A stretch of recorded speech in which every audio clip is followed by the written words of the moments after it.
അമേരിക്കയും ഇറാനും തമ്മിലുള്ള പ്രശ്നങ്ങൾ രൂക്ഷമായിക്കൊണ്ടിരിക്കുമ്പോൾ ഇന്നത്തെ പ്രസ്താവനയിൽ ആയത്തുള്ള ഖാംനഈ പറഞ്ഞു വെക്കുന്നത് ഹോർമുസ് കടലിടുക്കിന് സമീപമായിട്ട് ഞങ്ങളുടെ ധാരാളം പൊട്ടിത്തെറിക്കുന്ന വസ്തുക്കൾ നിക്ഷേപിക്കുകയും അവിടെയുള്ള മിസൈൽ സംവിധാനങ്ങളെ വിക്ഷേപിക്കാൻ ആവശ്യമായ സൗകര്യങ്ങളും ഞങ്ങൾക്കുണ്ട്.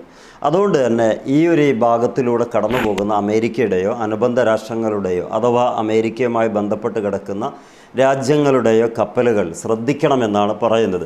അതിൻ്റെ ഒരു വീഡിയോ ആണ് ഇദ്ദേഹം പുറത്തുവിട്ടിട്ടുള്ളത്. വീഡിയോ നമുക്ക് കാണിക്കാൻ കഴിയില്ല, ഈ യൂട്യൂബിൻ്റെ വയലേഷൻ കാരണമായിട്ട് വീഡിയോ കാണിക്കാൻ കഴിയാത്തതുകൊണ്ട് ഈ കാര്യം നമുക്കൊന്ന് സംസാരിക്കാം. അദ്ദേഹം അതിന് താഴെ അദ്ദേഹത്തിൻ്റെതായിട്ടുള്ളൊരു പ്രസ്താവനയിൽ പറയുന്ന കാര്യം ഇത്രയേ ഉള്ളൂ.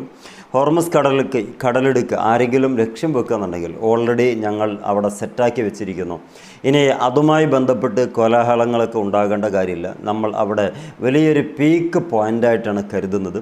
ആ വഴിക്ക് വരുന്ന ഓരോ കപ്പലുകളും വളരെ ശ്രദ്ധയോടുകൂടെ നീങ്ങുക. എന്തെങ്കിലും ഇറാനെതിരായിട്ട് പ്രവർത്തനങ്ങളോ അതുപോലെ തന്നെ മെസ്സേജിങ് സംവിധാനങ്ങളോ ഉപയോഗിച്ച് കഴിഞ്ഞാൽ ഞങ്ങൾക്കിവിടെ അറിയാൻ കഴിയും. അതോടൊപ്പം തന്നെ ആ മിസൈൽ സംവിധാനങ്ങളെ ഉപയോഗിക്കാനും നിങ്ങളുടെ കപ്പൽ തകർക്കാനും സാധ്യമാകും എന്നുള്ള ഒരു മുന്നറിയിപ്പാണ് ലോകത്തിന് മുമ്പിൽ ഇപ്പോൾ ഇറാൻ്റെ സമുന്നതനായിട്ടുള്ള നേതാവ് ആയത്തുള്ള ഖാംനഈ പറഞ്ഞു വെക്കുന്നത്. ഇത് വളരെ നേരത്തെ അറിയുന്ന കാര്യം തന്നെയാണ്. അതുകൊണ്ട് തന്നെയാണ് ഈ അമേരിക്കയും അമേരിക്കയുടെ ബന്ധപ്പെട്ട മേഖലകളിൽ നിന്നുള്ള കപ്പലുകളുടെയും കാര്യങ്ങൾ റൂട്ട് തിരിച്ച് വിടാൻ വേണ്ടി നേരത്തെ 2 ആഴ്ചകൾക്ക് മുമ്പേ പറഞ്ഞതും 31 അഥവാ മാർച്ച് 31 വരെ ഈ മേഖലകളിൽ ഉപയോഗിക്കരുത് എന്നുമുള്ള വാർത്തയും ഈ യൂറോപ്യൻ കൺട്രികളിൽ നിന്ന് നമുക്ക് മനസ്സിലാക്കാൻ പറ്റുന്നുണ്ട്. അഥവാ യൂറോപ്യൻസിൻ്റെ ഒരു കപ്പൽ പോലും ഈ ഹോർമുസ് കടലിടുക്ക് കടന്നു പോകേണ്ടതില്ല ഈ താൽക്കാലിക കാലഘട്ടത്തിൽ. അഥവാ അരക്ഷിതാവസ്ഥ പിടിമുറുക്കിയ ഈ ഒരു പ്രത്യേക സാഹചര്യം കപ്പൽ കൊണ്ട് പരീക്ഷണം നടത്തേണ്ടതില്ല, ഈ വഴിമാറി പോവുക. അതിൻ്റെ ഡെഡ് ലൈൻ വെച്ചിട്ടുള്ളത് 31-ാം തീയതി മാർച്ച് മാസം വരെയാണ്. അപ്പോൾ ഇതും ആ കാര്യം കൂട്ടി വായിക്കുമ്പം വളരെ ഏറിയ ചൂടോടുകൂടെയാണ് കാര്യങ്ങളൊക്കെ നിൽക്കുന്നത്. നമുക്കിപ്പോൾ തോന്നുന്നുണ്ടാവും അവിടെ ഇനിയിപ്പോൾ യുദ്ധങ്ങളൊന്നും ഉണ്ടാവില്ല, യുദ്ധങ്ങളൊക്കെ ഒരു മാസത്തിന് ശേഷമായിരിക്കും. പക്ഷേ അടിയൊഴുക്കുകൾ വളരെ ഭംഗിയായിട്ടും വളരെ ദ്രുതഗതിയിലും നടക്കുന്നുണ്ടെന്ന് മനസ്സിലാക്കാൻ കഴിയും. അതുകൊണ്ടാണ് ഇവിടെ ആ ഒരു ഹോർമുസ് കടലിടുക്കിൻ്റെ വിഷയം തന്നെ പറഞ്ഞുകൊണ്ട് പറയുന്നത് അവിടെ കടന്നു പോകുന്ന കപ്പൽ വളരെ ഏറെ ശ്രദ്ധിക്കേണ്ടതുണ്ട്. ഞങ്ങളുടെ മിസൈൽ സംവിധാനങ്ങളൊക്കെ അവിടെ നാട്ടിയിട്ടുണ്ട്. കടലിനുള്ളിലൂടെ വന്നിട്ട് തന്നെ നിങ്ങളുടെ കപ്പലുകൾ തകർക്കാൻ പാകപ്പെട്ട രീതിക്ക് അവിടെ സംവിധാനിച്ചിട്ടുണ്ട് എന്നിട്ടൊരു AI വീഡിയോ പുറത്തുവിട്ടിട്ടുണ്ട്.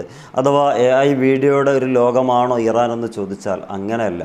അവർ ചെയ്തിട്ടുണ്ടെങ്കിൽ അത് കാണിച്ചു തരാനും അങ്ങനെ ചെയ്താൽ ഇങ്ങനെയാണ് ഉണ്ടാവുക എന്നും മനസ്സിലാക്കി തരാനും വേണ്ടിയിട്ട് ചതിയുടെ അല്ലാതെ സുതാര്യമായിട്ടുള്ള ഭാഗമാണ് ഇറാൻ്റെ ഭാഗത്തിലൂടെ ഈ വീഡിയോയിലൂടെ നമ്മൾ മനസ്സിലാക്കേണ്ടത്. ഇതിനും ഒരു പക്ഷേ ഇറാനെ ട്രോളുന്നവരുണ്ടാകും. എല്ലാം AIയിലൂടെ മാത്രം വിജയം വരിക്കുന്ന രാജ്യം എന്നൊക്കെ പറഞ്ഞേക്കാം. പക്ഷേ യാഥാർത്ഥ്യ ബോധത്തോടുകൂടെ നമ്മൾ മനസ്സിലാക്കുകയാണെങ്കിൽ ഇതൊരു മുന്നറിയിപ്പാണ്. ഈ മുന്നറിയിപ്പ് ലംഘിച്ചാൽ വളരെ വലിയ വേദനിപ്പിക്കുന്ന അർഹമായ ശിക്ഷ ഉണ്ടാകുമെന്നുള്ള ഒരു വലിയ സന്ദേശം കൂടിയാണ് ഇറാൻ പുറത്തുവിട്ടിട്ടുള്ളത്. എന്താണെങ്കിലും ഹോർമുസ് കടലിടുക്കിൻ്റെ ഈ വലിയ പ്രതിസന്ധി ലോകത്തെമ്പാടുമുള്ള രാജ്യങ്ങൾക്കത് ബാധിക്കും.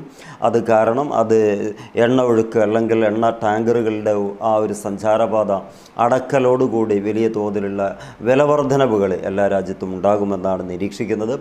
മറ്റ് വിശേഷങ്ങളായി കാണുന്നത് വരെ എല്ലാവർക്കും നന്ദി. ഈ വീഡിയോ ചാനൽ നിങ്ങൾക്ക് താല്പര്യമുണ്ടെങ്കിൽ ഒന്ന് സപ്പോർട്ട് ചെയ്യണം. നമുക്ക് കുറേയേറെ ഗുണങ്ങൾ ഉണ്ട് എന്നുള്ളത് കൊണ്ട് thank you. Wish all the best. Good bye.